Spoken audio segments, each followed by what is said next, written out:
Hoje eu quero falar com vocês sobre relacionamento conjugal, né?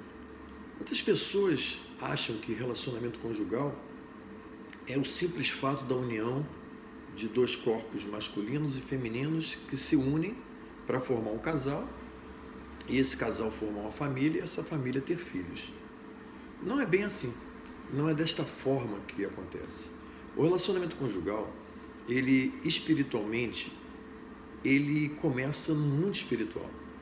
Existe uma programação espiritual, quando estamos no mundo espiritual, para que, ao chegarmos no planeta Terra, possamos realizar aquela programação juntos. Na grande maioria, 90, 95% das relações conjugais, elas são de resgate, são karmas de resgate, onde o homem, em algum momento no seu pretérito, produziu algo com aquela mulher e ele precisou reencarnar novamente com essa mulher para poder se desfazer desse pretérito que ele construiu. E vice-versa, a mulher também.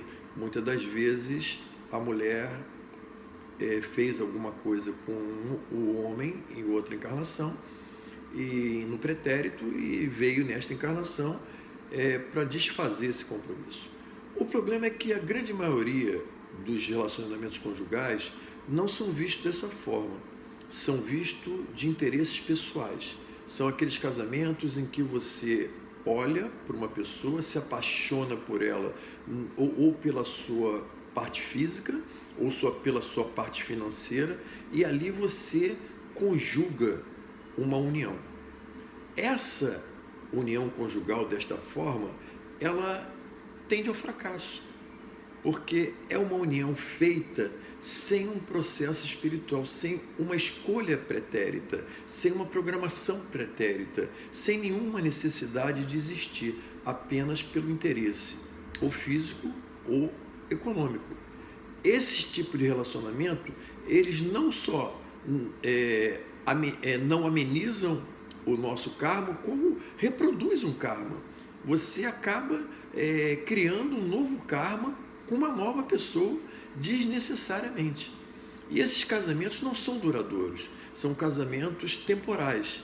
E dentro desse processo temporal existe muita discórdia, existem muitas brigas e muitas das vezes essas brigas chegam ao fato concreto de um retirar a vida do outro, como forma de se livrar daquele sofrimento escolhido, daquele sofrimento que ela está passando, que ele está passando naquele momento, como uma forma de escolha. Muitas das vezes, as escolhas são tão passionais que você escolhe seres passionais de uma tal maneira que passa a ser escrava desse ser. Esse ser passa a ser dominante sobre você, ele passa a ser imperativo sobre você, a ponto do momento em que você desfaz esse casamento, esse ser quer tirar a sua vida como se você fosse uma posse. E casamento não é uma posse. União conjugal espiritual não é uma posse. União conjugal espiritual é um compromisso espiritual de desfazer os erros que fizemos no pretérito. Todo casamento que há o compromisso espiritual, mesmo que haja determinados sofrimentos dentro do casamento, desde que haja desentendimentos dentro do casamento, ele nunca será levado ao ponto final de um retirar a vida do outro. Porque esse casamento ele foi acordado no mundo espiritual. Então, esses casamentos conjugais, eles independem, inclusive, do sexo. Eu vou dar um exemplo. Às vezes, uma mulher casa com uma mulher, um homem casa com um homem.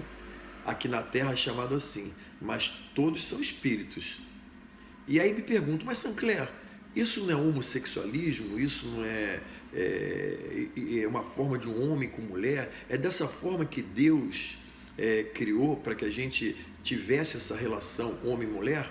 Aí eu vou e pergunto a vocês, vamos supor que o grande amor de vocês, né, uma mulher, o grande amor dela, em vidas pretéritas, aquele que fez tudo por ela, aquele que realizou todos os sonhos dela, viesse nessa encarnação, não mais como homem, como mulher. Essa é a pergunta. Essa mulher se apaixonaria pela outra? Sim, claro que sim.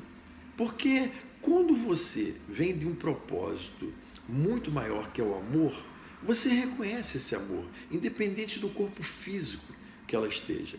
E devemos lembrar também muito, por exemplo, quando você critica ou quando você se diz, fulano é um homossexual.